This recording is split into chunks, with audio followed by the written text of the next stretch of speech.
Let's go. Yo, I'm like an addict, ooh, I gotta have it. I ain't even playing, got a really bad habit. If it moves, gotta grab it, fuse like a magnet. Lose, won't have it till I'm doomed in a casket. I ain't playing, got a weird mind. If you work 8 hours, I'ma work 9. If the shit tastes sour, you should taste mine. I'ma stay in power for a long time. Get up, nah, I ain't a quitter. Toss me the ball, I'm a really big hitter. Big picture, I'm a straight killer. Rising the song to the highest bidder. Got juice, got gas, I'ma move fast. New shoes, new tracks, like who's that? I'm new, come back, better than last. Yeah, it's a new me, never gonna look back. Hell yeah, we back. We're live again. Fight Lounge here, baby. We got our guys, MMA Jeff. We got Pimp Slap POD up in here. And we have another special guest that's going to be right back very soon. You guys haven't seen before. But how the hell you guys doing tonight? Doing, baby. It's going to be a fun fight day tomorrow, early fight day tomorrow. So this is going to be the last look to get this cash moving for us here. 1:30, this thing pops off tomorrow, Eastern time. Dylan, you'll probably still be in bed. I hope not. Actually, you know, if there was one card to pass on, it would definitely be with this one. I mean, that's my general message here. I think we're going to find some spots for sure, but definitely, I think, play them light because I do have a lot of shit lined up for UFC 299, and I'm feeling very, very good about that card. All right. What up, guys? I'm not too excited about this card. I'm obviously excited for the fights, but I'm not too thrilled with a lot of the matchups. But I think the fights will be great, but betting wise is kind of Yeah. I'm not even gonna throw in that word kinda. It is fucking shit trash. I'm not gonna be nice about it. I tell you what, I found a couple plus 1,100 spots that I like in this thing, and a lot of good plus money things that aren't just. I don't think they're just taking plus money for the sake of plus money. I think there's some opportunities here. You know, let's not sleep on it. I've targeted some opportunities, and I can't wait to talk about them. Hell yeah, Mike. What a nice little card. Nonetheless, I don't know why they're going early. What is there? Some big boxing going on in Vegas tomorrow?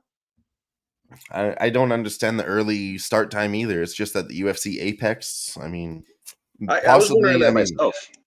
Sometimes I think these staff, for example, we've gone nine weeks in a row. It's going to be 11 weeks. Maybe just a break for the staff. They can get off early too. You know, the cameramen, all that. Yeah. Just give them a small break. Coming back from a road trip though in Mexico, that they would need maybe a little extra time, and it would start later. Yeah, that's actually a good point. I would say that should be it. Yeah. Who knows? Nobody knows why the UFC does the things they do sometimes, but that's what we're here to do, is break it down and give our opinions on it. I'm going to bring it up here on Tapology. Let's start with the first fight of the night. Schedule has been changed a lot, so we might jump over a lot. But Loic Radzhabov opened at minus 189. He's now a plus 125 against a UFC debutant in Abdul Al Sawadi. He was plus 140 opening, now minus 135, sorry. I mean, a Dana White's Contender Series guy, I can't back him. But like I said, this is a greasy card, and I don't think this is the spot where I want to take a short dog. What do you guys have here? I was back and forth on this one. I don't have an official play at this point. I do think it's going to go to decision personally. The odds makers have the over 2.5 at minus 160. I could see it going either way. Radzhabov, I like those Kazakhstani fighters. He's got a boxing and wrestling background. I see this one going to the mat. I think it's going to be a bunch of wrestling around, and it's going to get to the over. It's just a matter of who's going to be on top. I mean, they call him the Tajik Tank. And I mean, like you said, Jeff, back and forth. I was originally leaning towards him, but ultimately, when you consider how greasy this is, I think I need to pass. Yeah, I mean, like I said, I think it's going to go to decision either way. Al Sawadi, if you take him by decision, well, earlier, I guess it was yesterday, he was plus 140. If you go the other way with the dog at by decision is plus 130. The money's moving towards the dog. You said it was plus 120 now. I don't know if that's just a difference between my book and your book, but it just flipped. Yeah. Yeah. I So got a plus 125. I haven't made an official play, but I'm gonna take Rad Zubov by decision probably at plus 350. But again, I haven't made an official play on this one. Hell yeah. Yeah, I kind of look at this one here. I think this. I think Razabadov there is more of the gatekeeper. Yeah, Tajikistani, of course, but 33 and a half years old. He's kind of that guy. You look at his last fight; he got knocked out 8 months ago. And he's kind of been. He had that one big fight. It was a decision a year ago when he made his UFC debut. But 33 years old, going to be 34 shortly. And you got this other guy coming off that. It was a decision in the Contender Series, but Dana obviously Mike, saw continue your breakdown. I got to run to the washroom quick. Sorry. Fucking washroom here.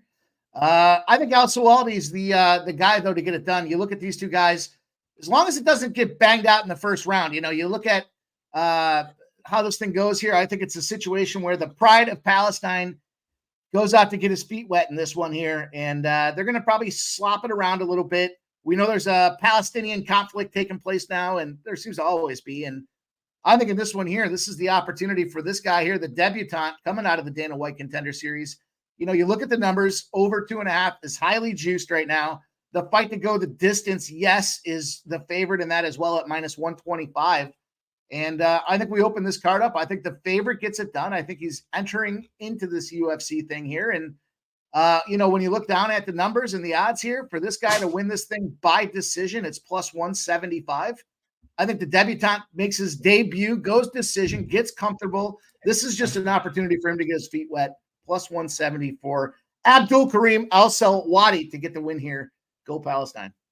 I don't mind that at all, Mike. And the theme of this card, I believe, is Ramadan because it is coming up.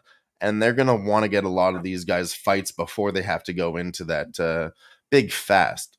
So, he's definitely on that list that way. And, I don't mind your breakdown. I'm not betting on Dana White's Contender Series debutantes. That's why this is a pass for me. The dog will pass, and I'm going to take the pass.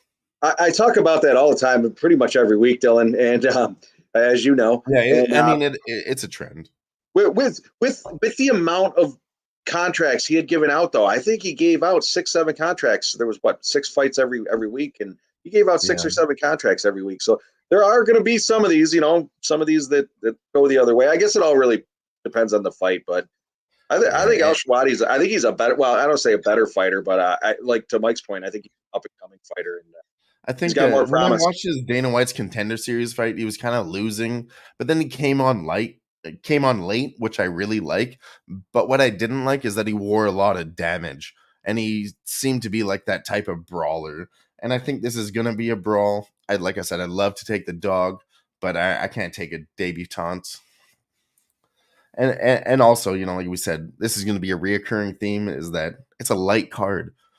This is not one I want to play. I got better spots than this, in my opinion. Don't need to take a short dog.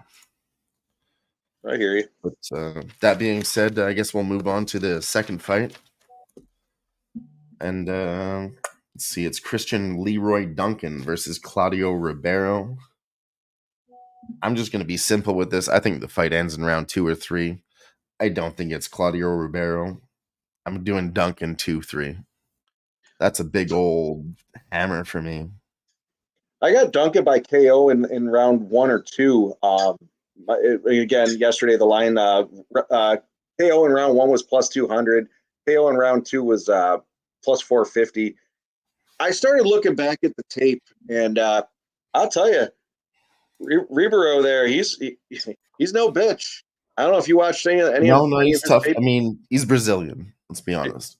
And he's out there throwing haymakers. Absolutely. And that's my problem too. Is KO or bust. Throwing those haymakers, he gasses, Jeff. Yep, I know. I agree. If he doesn't get it done in the first round, then he's in some trouble, and that's where I was led me to Duncan, possibly second round KO. I don't think And I don't listen, Jeff, sorry to cut you off, but my classic play, you got to take that round 3 just in case. And that's what I'm doing here. 400, 900. not a bad look. Mike, what No, do you think? I think. Well, you got AJ Cunningham coming out. Another debutant, right? The newcomer coming in here. And when you look at Klein, definitely more technical. That's why the numbers are the way they are from the No, We're talking Christian Leroy Duncan versus Claudio Ribeiro. What are you guys, off order? Yes. I think Dylan skipped Sorry. one, yeah.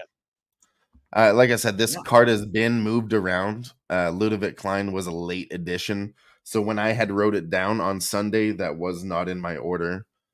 But go ahead and give us your breakdown because I don't have anything on this fight. Honestly, I have the same thing. I like Klein, Duncan 2 to knock 3, him and out in the that's it. second round as well. I thought this was an opportunity. Going to try to throw the bombs. You guys just talked about that in the first round, probably catch a couple of them.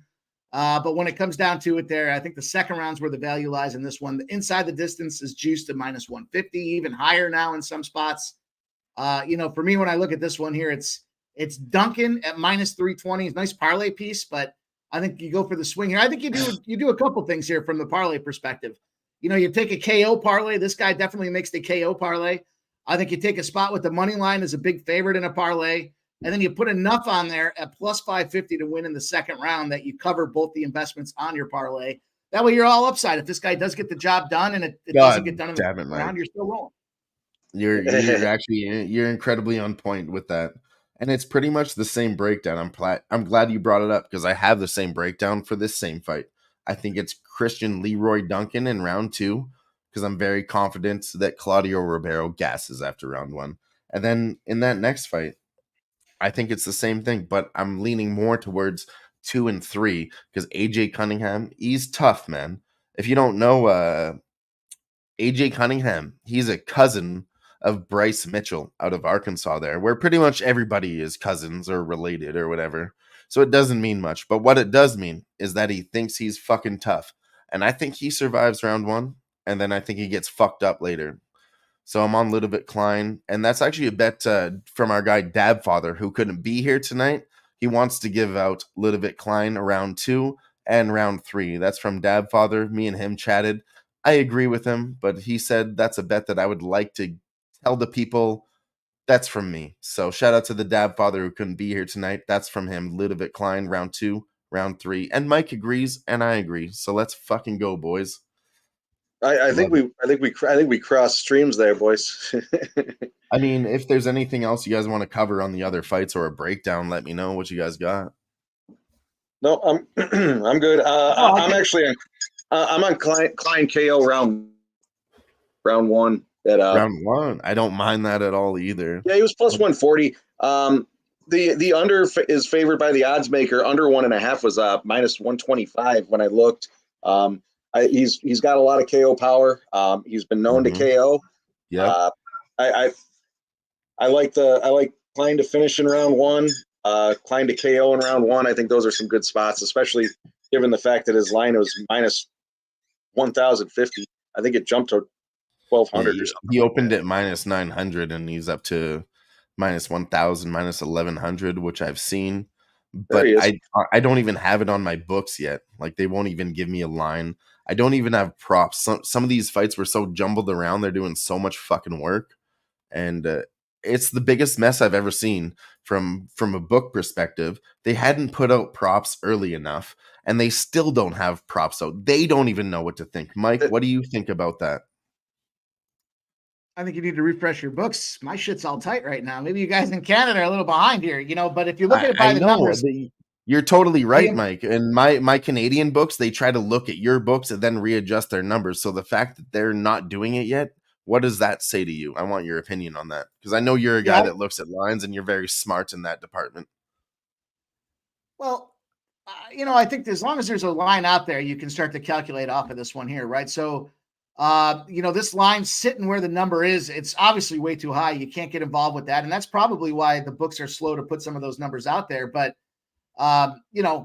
projections, if you start looking at, like I get some of these dashboards that show the projections. So this one to go the distance has a 23% chance. So with those numbers the way they are, it's obviously more leaning towards not. I think you get a spot where a second parlay piece for me, this one will make the KO parlay as well. Klein you look at Klein to win by KO, it's minus 140. So Klein to go KO makes the KO parlay. And then, of course, that second round at plus 500. I also like it's juicy, but does not go the distance is minus 400. That's one as well. What I'm going to do with these parlays this week, a little different strategy.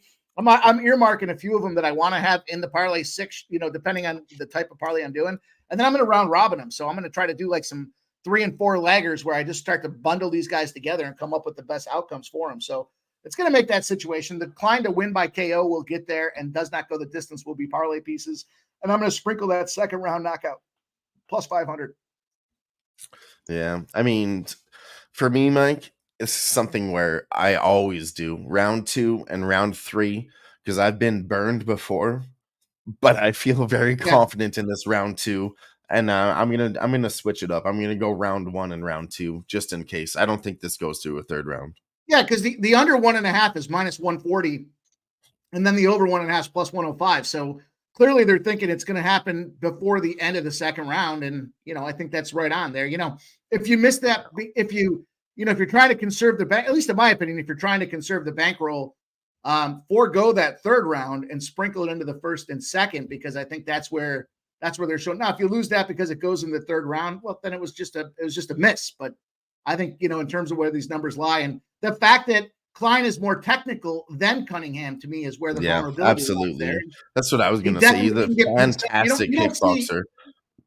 The thing about the first round, though, is if you look at Klein, his significant strikes per round, he's 25 or less. And, his ceiling is 25. So the question for me in this one, can Cunningham, despite being a newcomer, the adrenaline running high, can he take 25 significant strikes in the first round? I think he can. That's a big question. I think he can. Second round that the exposure comes in. Now you're getting pieced up technically in that second round. He's finding the openings and he's wearing you down. And that's kind of why I highlighted that second round. I just think in terms of significant strikes. For me, I bet this guy very well. Like I was on him against Michael Trezano, and then I faded him against Nate Lanoir.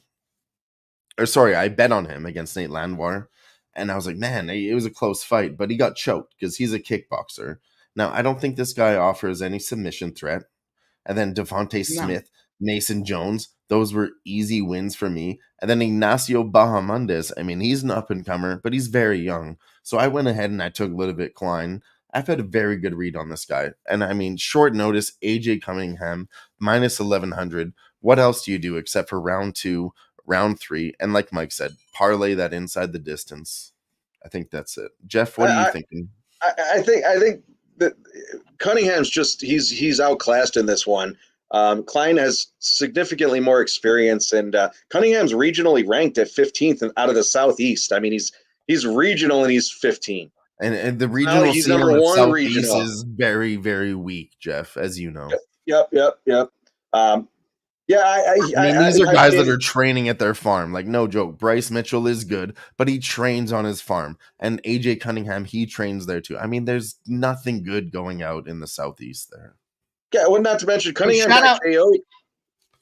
Shout out to this chat, boys. We got some comments out here as well. Ben Stevens is up in the house there. Fernando Mendoza.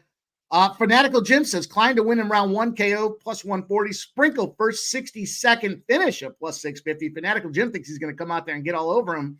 We got G up in the house there, and Gerardo Hernandez. What up? Sup? And Gerardo Hernandez likes a little bit of a different take there with Klein winning in the second round by sub.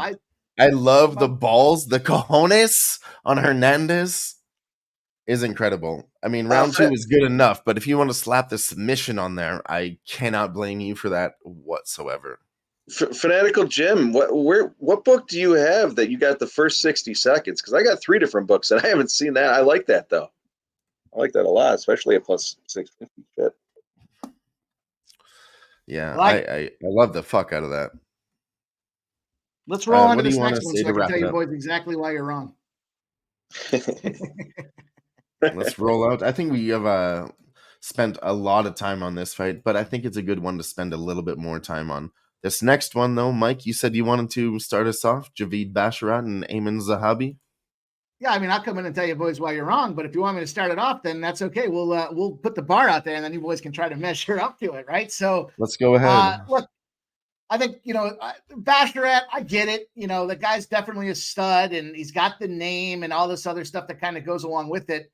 But, the challenge that you run into is price. And, as you kind of look at the other side of it, there's a better opportunity that, as much as I don't want to necessarily be involved heavily in this one, I just think that the wrong guy is kind of marked as the favorite in this spot here. And, when you look at the numbers, I wouldn't say the wrong guy is favored, but I would definitely say it's super duper wide.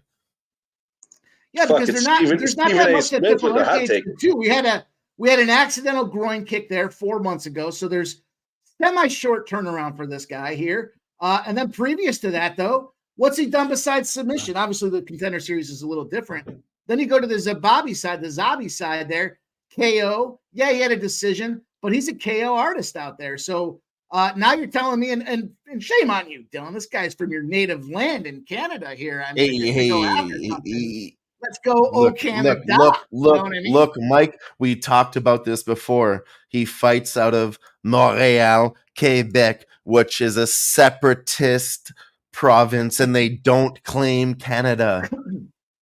Look, the dude's minus 820. And that's not me saying that. I'm not shitting on Quebec, okay? They actually have a provincial party that says they would like to separate. That's Quebec doing it to us. Now, look. Just saying. He's minus 820. There's no question Basharat should get the job done. But if you drill down on this one, his decision is minus 135. That's the most juiced spot on the card. So now you're going to a decision by a guy that likes to go out there and piece dudes up and knock them out. So to me, if we're going decision, will the fight go totally to distance? right. Yes, that's the full breakdown. I mean, he's going to grapple. He's going to stand there and look for the fucking counter punch. And at 36 years old, 8 years the elder, I don't think that's a good fucking idea. Well, I completely agree. Mike, to your point, Basharat's got the name, but he's also 14-0 as a pro. He's on a 15-fight win streak, so he's clearly won it as an amateur as well. He's 4-0 with one no contest, like you said, with the dick kick there. But three of his last four went to decision, and he ultimately, he shows the judges that he's in control.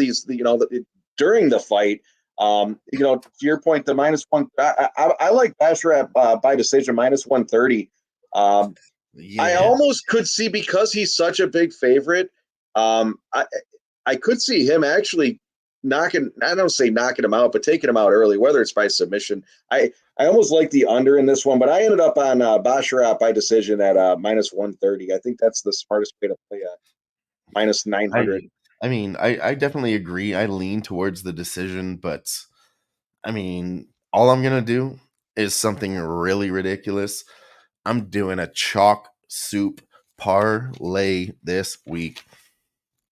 And he's the first leg.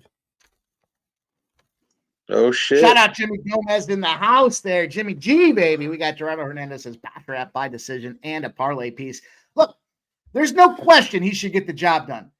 But, as you're looking at this card and you're trying to find a spot for the dog, you got 97% of Tapology saying that this guy's going to get the job done. And now you're going down to, just look at the simple, 1 + 1 = 2 here. This big favorite is going to decision. And here it is, 89% by decision, 4% on him, but 44% by decision. So, I mean... Yeah. And Zahavi, let's give him the props, okay? He is fucking tough. Basharat is really not a finisher. I do see this one going the distance, but like I said, I'm not trying to bet some big favorite and trying to get that price tag down. Not this week. We're saving our money for UFC 299. How about one more factor that we didn't equate to this thing as well? Last week, every single favorite won except the dog right at the end. Are we in a position this week where we're going to see favorite again? The UFC can't have that, man. They got to say. I'm taking dogs. I have dog shots lined up for sure. Faux show. All right. Onward. Oh, Dylan's out of here. What is the next one? I don't have time. You know what? I do have time. We've got Oliveira versus Oliveira. Sorry, I hit the wrong back button. My fault. You're good. Oliveira versus Sapa. Fucked. Honestly, this is another one that I didn't even care to look into, to be honest with you. You got two fighters that are again regionally ranked. Neither of them are nationally ranked. Both ranked number 3 though. One out of what, the Middle East there, and one out of the Nordic. Number 3, Europe Nordic. I mean, I, how much is going on in the Europe Nordic? You know well, what I that's what mean? I'm saying. Oliveira. So one of my official plays And on. if you're 11, sorry, Jeff, if you're 11-2 and you got beat twice, like, I mean, by some bums over there in whatever fucking division you were doing it in, I mean, I'm just saying this one's a pass for me. What stood out to me in this one was Sapa took he took this fight on short notice. Oliveira, I got him at minus 125. His line is now, well, my book is the same book that I played it at 125. He's now at minus 140. So the line's shifting towards him. He's got what is he, 19-3. Of those 19 fights, he's got 15 KOs. But Safa's never been KO'd, so that scares me a little bit. I was actually leaning towards Oliveira by KO, which was plus 165 yesterday. I don't know. The fact that he was Sorry. minus We 125. got a big snowstorm here right now. Sorry, boys. You're good. But so the fact that he was minus 125, and he's got all those knockouts, I still think he's the better fighter all around. So I'm on Oliveira minus 125, and again now I saw minus 140. Yeah, I don't even have a line on it yet, but I did see that it moved to a pick'em on the lines, but I don't have a price in him as a pick'em. That's offshore books. Mike, what do you think? Yeah, I go to Oliveira. I mean, I think he's probably the guy to get the job done. I don't think you get cute with this one. I think you just take him to get the job done. It's low enough in terms of the value at minus 124. Sopai can come out there and get the job done, but I don't think that's going to happen here. The numbers suggest it. He's got about a 45. If you look at the odds, the implied odds say he's got about a 45% chance of winning. And I think if you look at the numbers, and Jeff just talked about kind of the capabilities there in here, you got a guy that likes to KO, and a guy that likes to KO can go out there. I mean, you look at his last 3 fights. A guy that likes to KO. I love it. You got a guy that's in the contender series. He knocks him out in the contender series. That's always a big deal. That was a left hook too. Punches before that in the regional circuit, and then he got this Sopai guy kind of making his debut there, as you mentioned, from the exactly Nordic what I was going to say, Mike. A lot of round 1, round 2 finishes, and now you have a late replacement opponent. I'm not comfortable with UFC debutantes, but if there ever was a spot to take a UFC Dana White's Contender Series guy, it's against this. That's the best shot you can get. Coming in on your UFC debut, you get a short notice opponent. That's a perfect spot for a round 1 KO, in my opinion, boys. Agreed. Yeah, and he's got more experience than Safa there. So I'm might have an overly towards the simplistic KO. way of looking at the bankroll here, but I like to take shots at those 1100s, the 500s, the 300s. But in a minus 124, I just want the win. I don't need to get cute. Just give me the money line on this guy. I don't care how he wins it. Just win this fucking fight.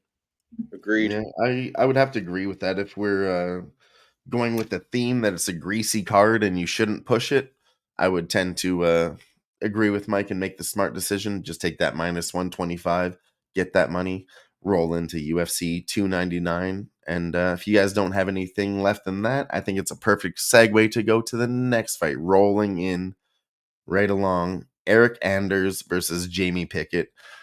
I don't even think we need to spend a lot of time here. Eric Anders should not be a big fucking favorite.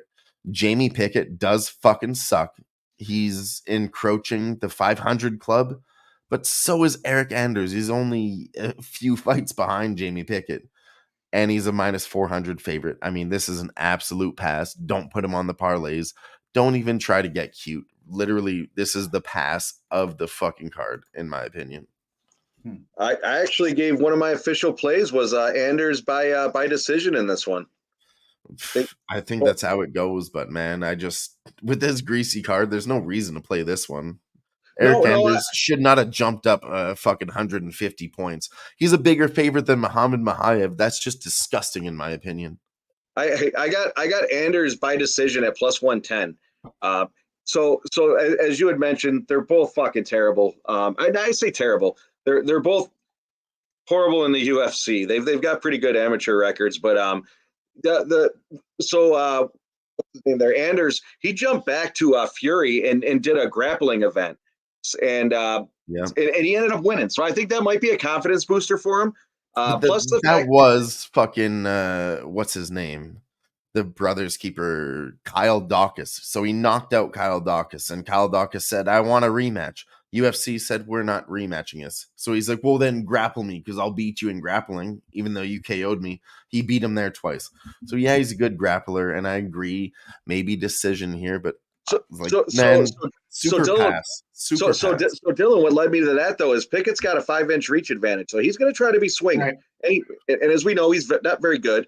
So I think Anders is going to try to take him to the mat. He's going to He's going to ride him around for 15 minutes, and it's going to go to decision. And Anders is going to be on top most of the time, and I don't think Pickett's going to be able to get up. And I think if they stay on the feet, obviously he's got that 5-inch reach advantage. So Anders doesn't want any part of that. So I think he's going to 5-inch reach advantage. Jamie Pickett won't use it. Like, I mean, it's a Well, here's the dogger thing. pass. I can't take the Anders wants dogger. to go out there and hit the power punch, right? He wants to go tap the button and put the guy on his ass. And when you have the reach advantage, you just kind of keep him out at bay. So if he can keep him out at bay and just kind of, granted, he doesn't have the strength, but the best way to nullify somebody that power punches is have that reach and height advantage, which he does have.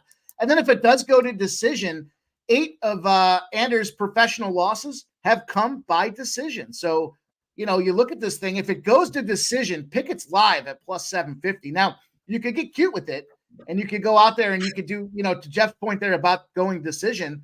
Yeah, that's what, plus 140, I think it was. Yeah, plus 140 for Anders by decision. And Pickett's plus 750. So there's a way to come out with a big score in this one where you could throw, $50 on Pickett to win by decision and try to pick up 375. But you throw that 100 on Anders, and you're still going to be up $70 net if this thing goes decision. The only challenge is going to be if it ends early, which, if Anders does get in there and land that bop on Pickett, it's game over. So that's very much a concern. But I like the decision. I like the fight to go the distance. You talked about that. The fight goes the distance is going to make a parlay piece for me. The thing that does scare me a little bit, though, is the fight to go decision no is minus 124. So definitely a little concerned that something happens early in there.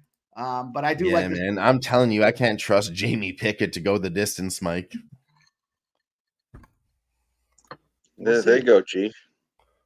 That's why, like I said, all around there's 11 fights. I think there's better spots than this. This is the lowest one. I think, really, man, we should just pass, Mike.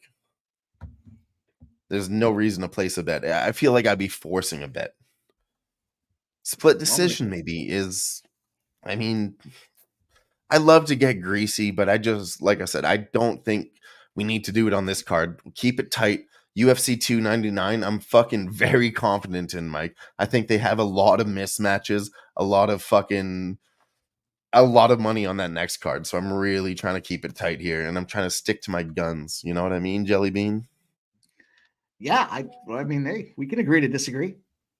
And I mean, everything we talk about on this show, I mean, it doesn't have to be an official bet. I'm just giving you breakdowns. Official bets will be posted, and there's going to be like 3 bets and a chalk suit parlay. Hell yeah. No. Hell yeah. That's what makes No, UFC honestly, so I think fun. I'll probably have like 6 or 7 because I am going to do round 2 and 3 all together. But do you guys want to just keep moving? Next fight? Yeah. What do you think? Yep. Let's go Matt Schnell and Steve Urseg. Fight number 7. First fight on the main card. Flyweight, 125 pounds. And you know how I feel about flyweights. Flyweight unders, baby. And Steve Urseg, Astro Boy. I mean, I looked at his record when he came out. Man, he's fucking good. He made his decision against David Dvorak. I saw his potential. Alessandro Costa, heavy finisher, decision. Now, Matt Schnell, let's look at his record. He has finished round 2, win in round 2, loss round 1. I mean, and he's getting older and older. And I think if he fights at his high pace and Steve Urseg with his patience, I don't know if we're going to see another decision. And if he makes a performance to get in to the top, he's going to do it against Matt Schnell. I'm going Steve Urseg inside the distance. I'm taking round 2 and 3. Just real quick there, Dylan. Take a look at who he lost to, though. Royval, Matt champion. Schnell, no, he's great. Pantoja going to be runner up here pretty quick for champion.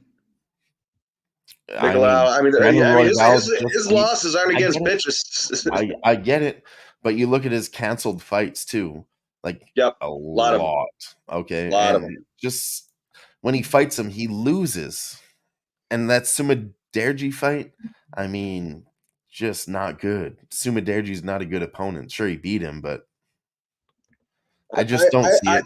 He's To your just getting point, elder. I just feel like they're trying to put him in a promotable spot here. I'm also on Usyk. I like Usyk second round, or the fight to end in the second round at plus 350. That's exactly what I'm on here. I'm doing Urseg round 2, and I'm doing round 3. Yeah, I like Urseg to get this one by sub. I thought about the double chance with this one because I don't think this goes the distance. I think Urseg wants the fight to go to the mat. That's how he's comfortable.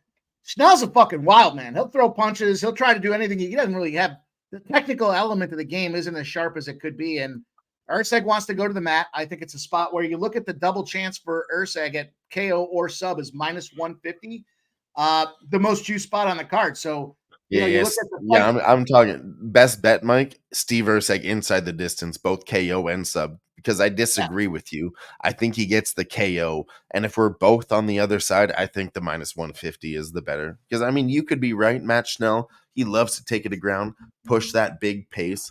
But Steve Urseg is a Brazilian Jiu-Jitsu black belt. Also, he's the better boxer. So I'm very torn between picking the KO or the sub. I can't choose. ITD round 2-3. But I love your breakdown, Mike. You're totally right. And that actually brings me to something that we wanted to do. It's called the Chat GPT Bet of the Week. We asked AI, Mike, what they think about this fight.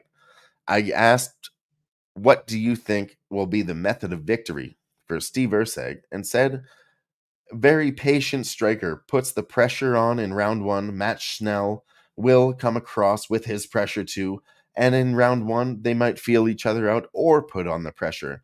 And then when round 2 comes on, Matt Schnell will continue with his grappling pace and pressure. But once that starts to fail against Matt Schnell's Brazilian Jiu-Jitsu black belt, his boxing skills will kick in, and it might turn into a round 2 or 3 KO for Steve Urseg. That's the Chat GPT Bet of the Week. But I'm not going to choose sub or KO. I think Jeff's on the right path. Steve Urseg, round 2-3 is big fucking money. And I still don't have a line on it. They haven't given me shit.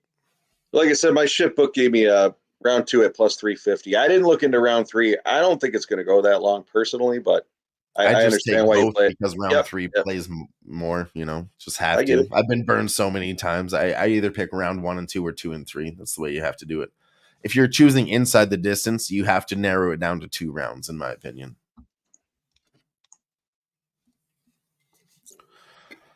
So what's more likely? He survives round 1 or finishes late in round 3? What do you guys think? I don't think it's going 3 rounds. So I think he's tough enough to survive one round, I gotta though. go with the first one. I think Matt Schnell survives 1 round with his UFC experience. Yeah, I think he can. I think he can get out of that first round. I think he's going to be in trouble after that. And then, over 1.5. I've heard some things on, but I don't know. Wouldn't do that either. Anything else you guys want to touch on, or should we roll right the fuck No, let's along? roll on. Let's go to this next one. We have 8th fight of the night. Cousin Umar, cousin of the great Habib Nurmagomedov. He is 16-0, 14 fights away from beating his uncle's legacy. And stepping in on short notice is Beksit Almaksan. Now, me and Dabfather, we were talking about this fight, and he did a deep dive. Beksit Almaksan, he was fighting on street beefs, guys. This is where they're fighting in a hockey rink on dirt. This is not good. He's crushing cans. Umar's been asking for bigger opponents, and he's not getting them. After he crushes this fucking guy, he's going to get to the top. but I don't think it's a round one smash spot. I honestly, I think this guy might be tough enough to survive, but I'm just throwing Umar in a parlay. What do you, Jeff? You haven't said nothing. What do you think about Umar? Uh, I, yeah, I'm on Umar. I mean, obviously not at 12 minus 12.15, but like to your point, Almakhanov there, or Almakin, whatever the hell his name is. He's Yeah, I mean, Bezcat. he's ranked number one in both Kazakhstan and Asia Central. Yeah, I don't think I he's to be looked past. I no, think no, it could be a I agree, decision. but I'll tell you what, I actually have written down it takes some balls to have your UFC debut Yeah, against dude. being undefeated coming into it against against a dude like that. I think he's going to get it done. But, I mean, yeah, man. On the line movement, Umar was opened at minus 600 on offshores. I found him at minus 700 in my parlays, and I'm not willing to put him in at minus 1200, but I do no, think he gets the job done. no, I agree, and I saw him by submission at plus 140. I saw him by decision at plus 120. Round two was plus 380. Round three was plus 650. I think he's personally going to get it done in round two. But I do like the submission at plus 140. So I'm probably going to end up there taking a minus 12.15 to plus 140. Doesn't seem like a bad spot. But Yeah. I mean, I tend to agree with you, but I don't want to bet on it. I'll make you a deal right now, though. If one of our earlier bets that we talked about Claudio Ribeiro or Christian Leroy Duncan finishing in round two. And then we had another round two finish in the previous fight. So if one of those finishes and we get big fucking plus money, we'll take a little sprinkle on Umar round 2 or 3. I think that's the best way to play this minus 1200 favorite. I like Nurmagomedov to win inside the distance. It's minus 160. It's a little juiced, but Minus rather than trying 160 to is figure not out how he's bad. going to kick the shit out of the guy, just acknowledge he's going to kick the shit out of the guy. This other dude is just happy to get a UFC fight. He doesn't care who it's against. But Mike, I know you love plus money, and that's my whole reason on the round 2 and 3. If you like him inside the distance, take the risk.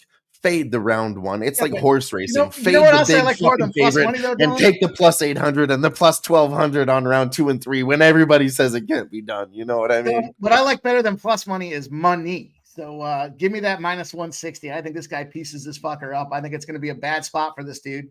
And hey, shut up. You get that plus 2 second. There's gonna be a lot going on there. I just want to see this guy finish him. I just don't want to see the judges on this one. So it's not bad either. But if we play our cards right, like percentage wise, take a small sprinkle on round 2 or 3. And like I said, that's only if we win the first round 2 or 3 bets that we won. If you win those, then sprinkle on Umar round 2, round 3. But if you don't, minus 160 is an absolute beauty of a price tag. I would have to agree with that breakdown. Think it's a good way to play it all around. There you go, Fanatical Jim. I agree with you there. What scares I think he subs him too.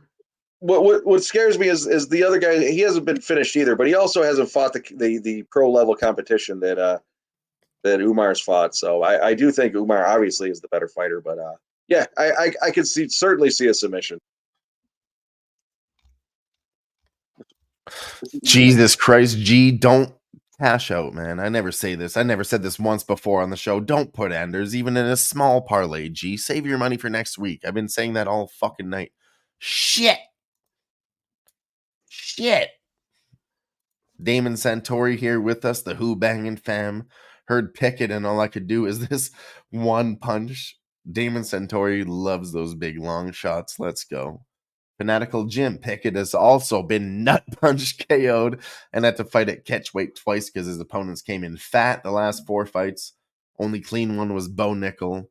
I mean, I get it. I just can't trust Pickett. But if there was a way, dog or pass, have to take the dog. Not going to do it. I have way better dogs next week. Nasty Nate, Brock Lesnar smashes. Let's go, Brock Lesnar. Fucking love it. And then Fanatical Jim, Umar sub plus 140. I don't hate that look at plus money at all, considering that he's out of Dagestan. But we're going to keep it rolling right the fuck along here. Third fight from the top, Alex Perez versus Muhammad Mahayev. Jeff, what do you think about this fight? I am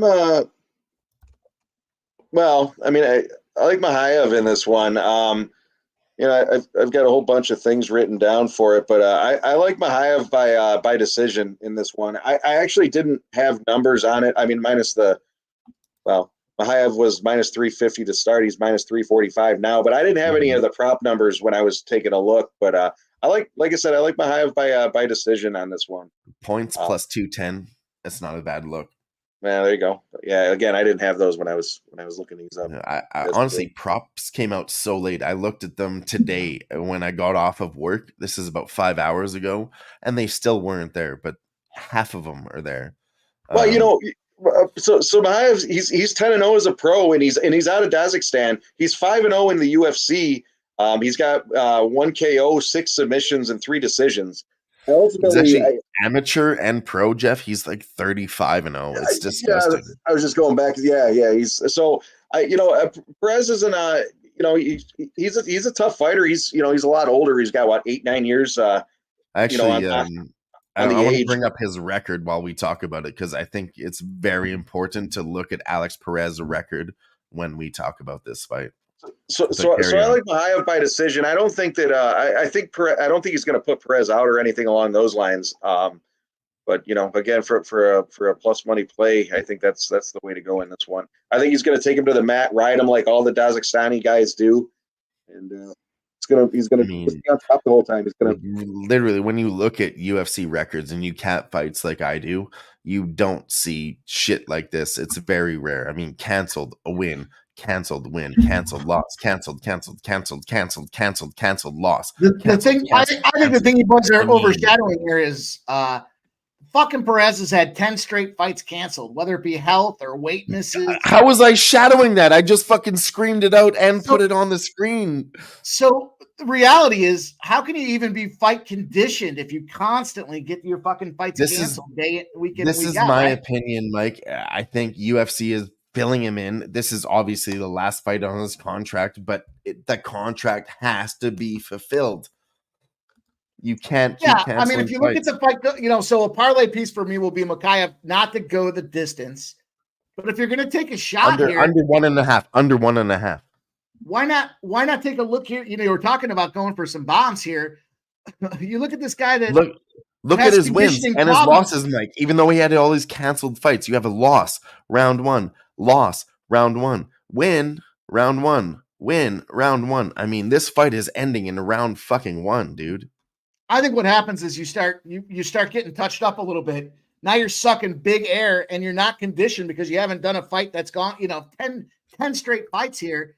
This is a spot where you got to take a shot for the knockout.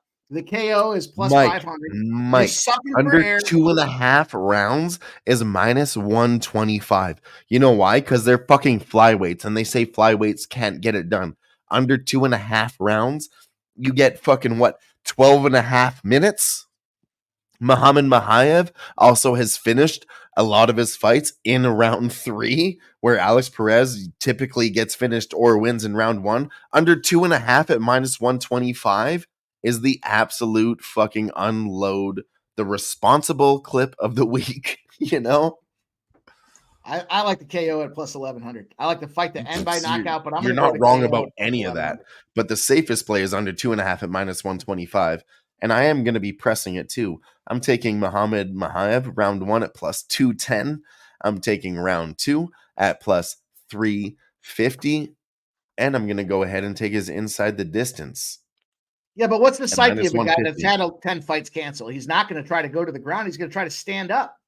He doesn't want to go to the ground and start wrestling around here. He doesn't want to get into that weight battle there. He wants to stand on his feet and at least try to extend the thing a little bit. This is what I don't understand. On this book, I always get under 1.5 rounds and under 2.5. They're not even offering under 1.5 rounds, but they're going to throw out the under 2.5 and try to make people that don't know a goddamn thing.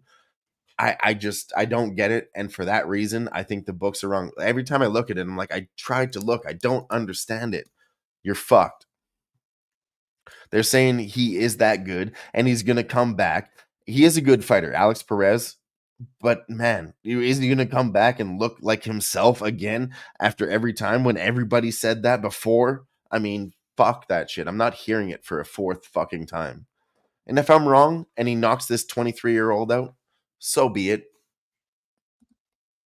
So be it. So fucking be it. Makai Now, have I my guess decision. Mahayev decision. All I right. said it. Well, you can't just say that. Give us a breakdown. Let's go. I did. He did already. I did. Why? I'm sorry. I don't remember why. Why the No, decision? From what I heard from you, I thought you were saying inside the distance. Why the decision? You think he's tough enough?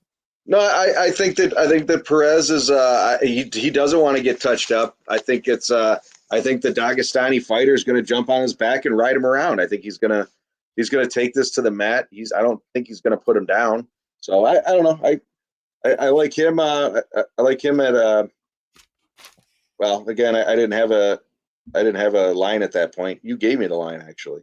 I don't remember what it was, but Listen, the boys invited me out for beers, and I said I need to drink responsibly.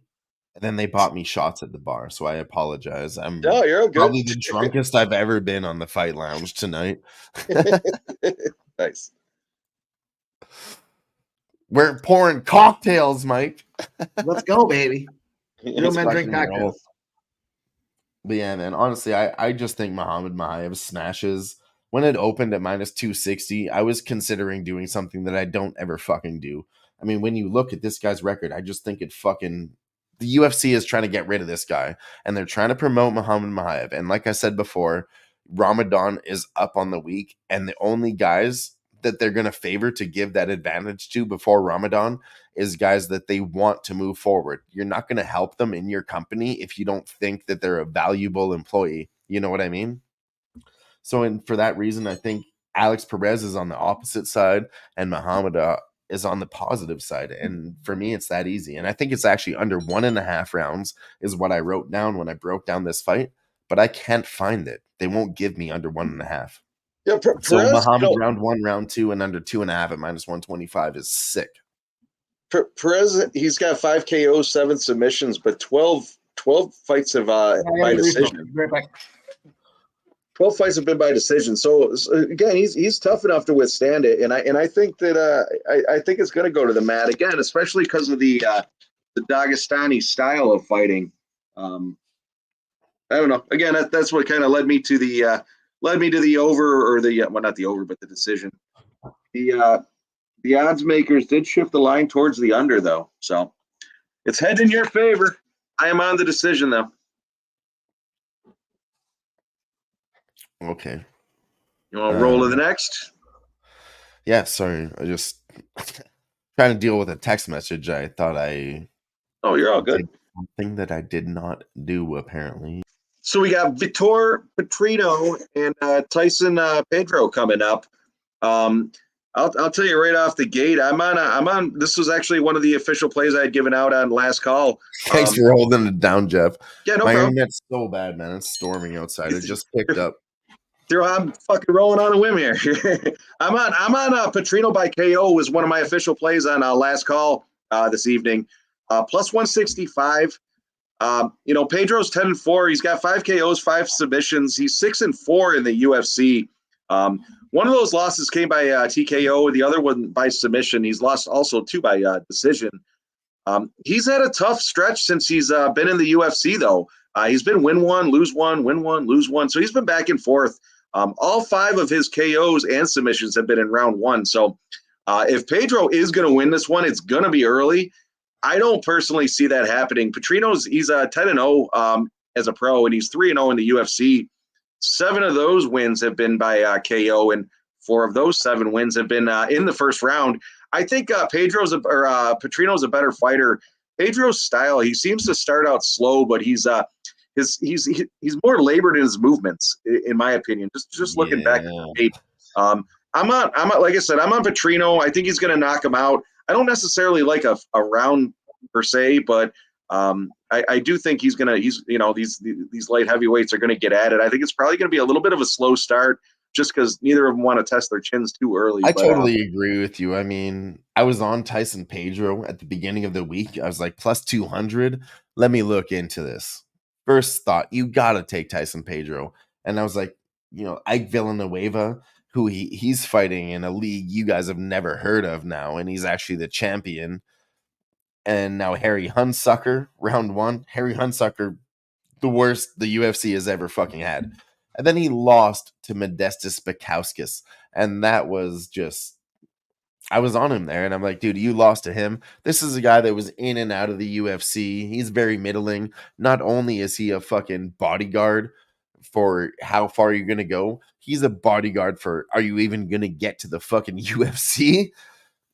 So, and then Vitor Petrino, he actually fought Anton Turkalj, and he went the distance with Anton Turkalj because he just kind of fought to his level. And they had just a grappling match. They were very even, but I don't think Tyson Pedro has the kind of grappling. It says he's a Brazilian Jiu-Jitsu black belt, which made me want to take him at plus 225, but I haven't seen it, so I can't bet it. I think Vitor is the side. I really do. Yeah, I like what Jeff's saying about the KO spot there. I think this definitely shows KO opportunity.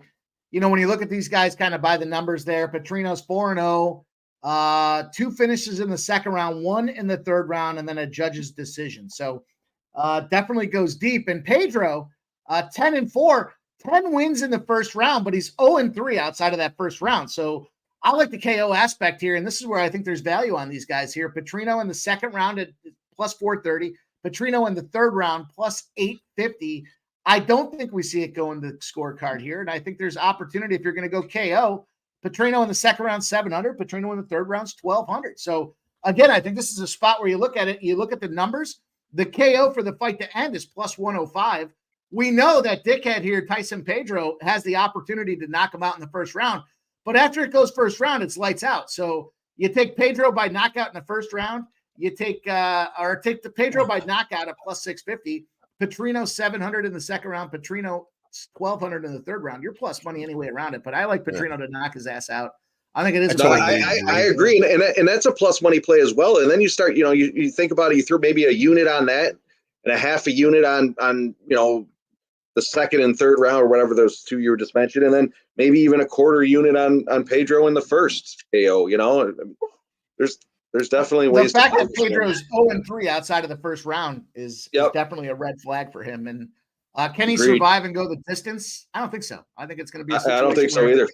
The implied probability shows Petrino's going to win the fight. The inside the distance, not so much, but the over 1.5 is why I like that second and third round prop, because the over 1.5 is juiced. So for this fight to go, you could easily say it's going to end by submission, and that makes sense. But if you look at submission, it's plus 270 to the fight to end in KO at plus 105. So we're going to end in knockout. It's got to be the second or third round, and it's got to be some big effort. This is what I was saying. I think there's tons of value on this card. It's just a matter of how you kind of skin the cat, and I think this is a great opportunity. I was listening to your breakdowns while I was over there in the draining the main vein, as they say, and that's actually the second play that our guy, the Dab Father, wanted to give out. It's the round 2 and round 3 on Vitor Petrino. Mm-hmm. There you go. There we go. Onward, boys. We're down to the main event. Mike, I would love for you to call the main event. Give us the breakdown and the intro, if you would. Drum roll.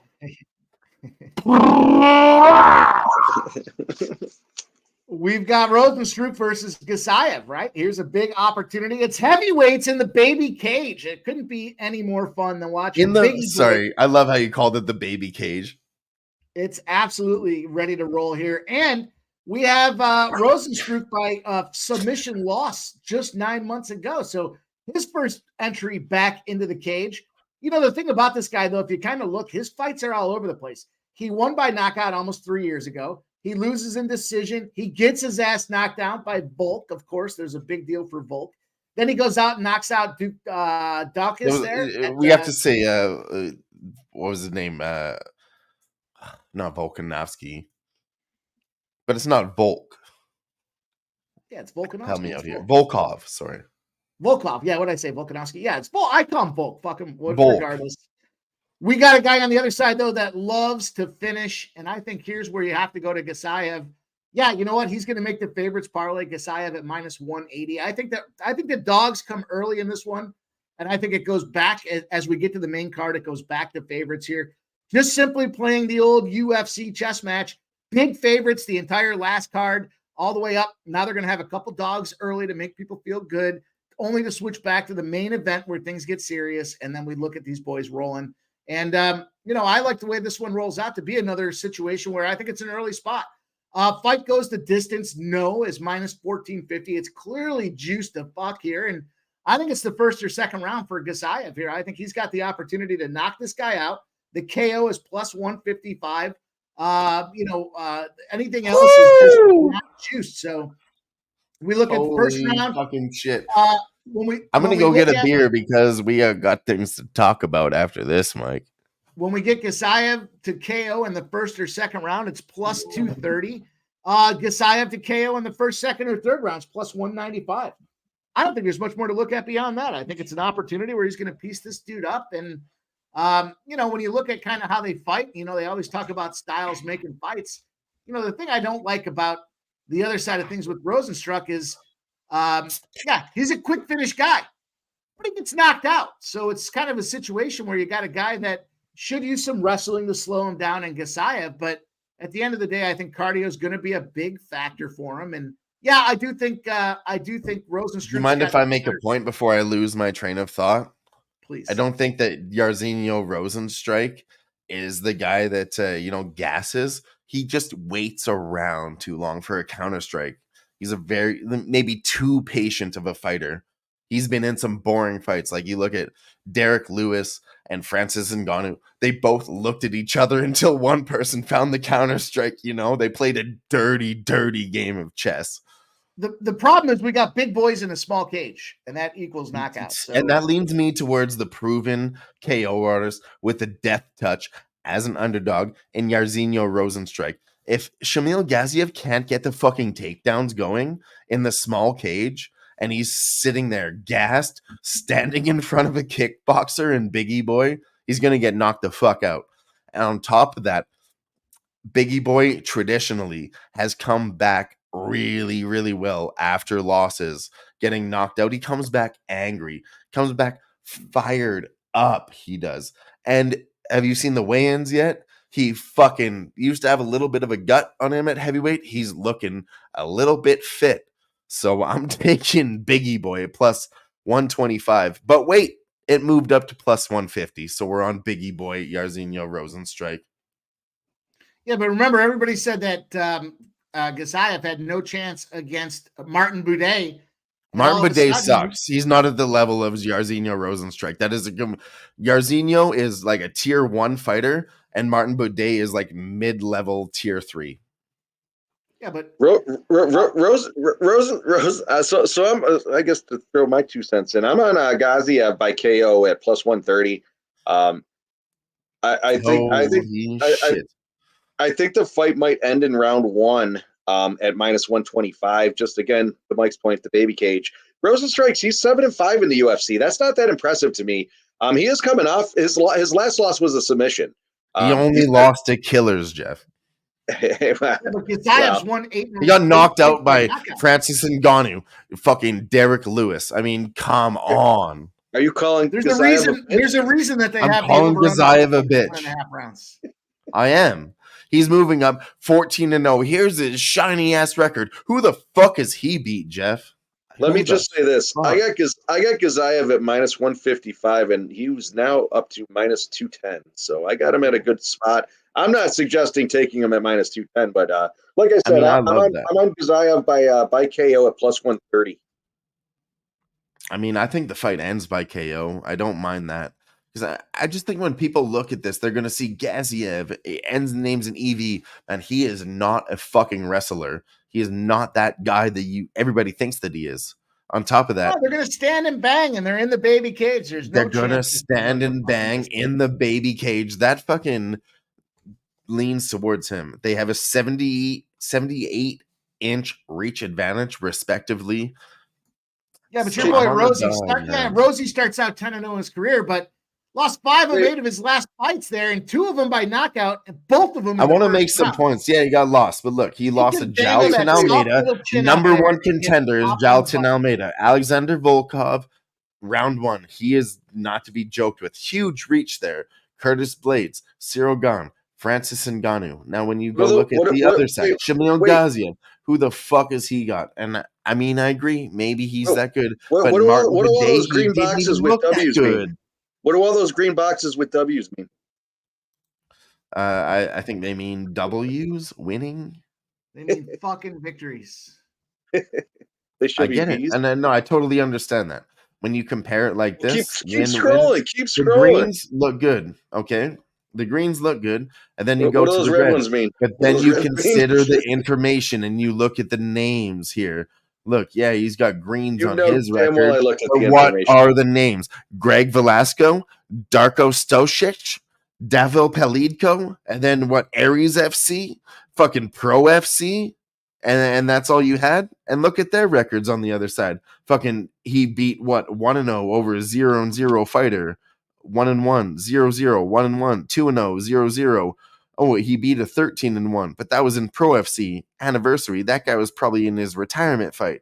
13-0, split decision, 4-1, 17-5. I mean, go ahead and take this guy. I'm not saying he can't win, but long term, I think taking him right now is a good choice. They're both the same age too, and if you consider some of these Dagestani guys that have embellished records, not their fight record, he's 12-0 for sure, but they might lie about their age. He could be 35 or 36. They don't have an official birth certificate. You know what I mean?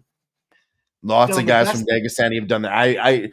I'm not saying he can't win, but I will guarantee you that he is older than 34 years old. I will fucking bet on that. You're telling me that guy's got a passport and a visa? Yeah, I'm telling you, he's a lying sack of shit. Yeah. RVD 420. What are those guys? RVD, what up, buddy? What up? What up? What up?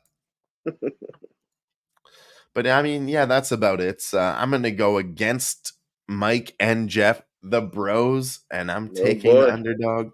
And that's actually the 4th pick from the Dab father.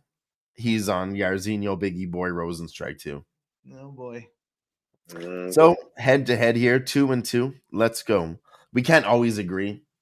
I think we agreed most of the night. We're on round 2, and then the -125s a lot. I think this is maybe the one that we most disagree on. Well, hey, in all fairness, we've agreed on everything. We've agreed to disagree on some. It's very easy to do, but I mean, I think this is the one that we're heavy against each other on, and I love to see it. I mean, it's a beautiful The best thing thing you can do here, since you're looking for the next fight, is go back and listen to this fight and write down the plays that I shot out there, Dylan. It's going to be a big plus money night for the boys in fucking the crew here on the Fight Lounge. I can't wait to watch this one. It's going to be conflicted. There's a lot of things to watch tomorrow. I got some horse races. I got some college basketball, NHL, NBA. But I'm going to have absolutely eyes glued on what's going on with these fights. I think there's some great plus money spots, and I think we don't want to be sleeping on this fight here. I think this is going to be a great card because they got the baby cage and they got the guys situated that don't want to go to decisions. They got guys that want to go out there and bang, and I think it's going to be time to get the old lube out because it's stand and bang time, boys. Hell yeah. I actually like a lot of violence on this fucking card. I really do. But yeah, that's about it. We're not going to do anything tomorrow because it starts in the afternoon. Thank you to Jeff for being here with me. Thank you to Pimp Slap POD for being here with me. Anything else you guys want to say before we wrap this fucker up? No, I got my X handle next to my name there. If you guys want to follow me, I'll probably be shooting out some plays as before each fight. I try to throw some plays out there depending on how many cocktails I've had. But yeah, follow me on X and we'll shoot some plays out there. And feel free to message if you want to chat about the fights. Thanks for having me, Dylan. Appreciate it. Mike, what do you got besides the last call Monday to Friday, 6 p.m. Eastern? We're rocking, boys. It's going to be a lot of fun. It's been a great week already here. Stacking to close February. The first day of March, it's March Madness. This is historically my best month of the year. And it starts here today. It rolls into tomorrow with a huge card across the sports enterprise. I can't wait to get it done. And a bunch of plus money spots for this card, not just to say plus money, but spots I think are going to be realistic winners here. So go smart, be responsible with your cards. And as always, good luck with your bets. Unless Dude, you're against abso-fucking-lutely. I want to give a special shout out to the fucking March Madness. I mean, seriously, it's a big fucking thing, and you really should follow this guy for March Madness. I guarantee you, he's gonna fucking kill it. There's no doubt in my mind whatsoever, not even a 1% doubt that he's gonna come up more than one unit in March Madness. You're gonna make fucking money, and it's probably gonna be more than that. But you know, I don't want to call anything a lock or be a dickhead, but it's gonna be fucking disgusting. Disgusting. And beyond that, save your money, manage it responsibly this weekend. This is a shit card, even though we talked about it. You know, put whatever you feel comfortable with this week, but honestly, whatever you're comfortable with it, play it small. Get those tight spots. But UFC 299, we are gonna mash the fuck up. There's a lot of spots on this fucking card where I genuinely feel the bookies are very, very wrong. Very wrong. Like 3 spots at plus money. And I think we're gonna go ahead and get it. So thank you to Jeff and Mike for being here. And for myself and Jeff and Mike, we'll see you next Thursday on the Fight Lounge. Peace!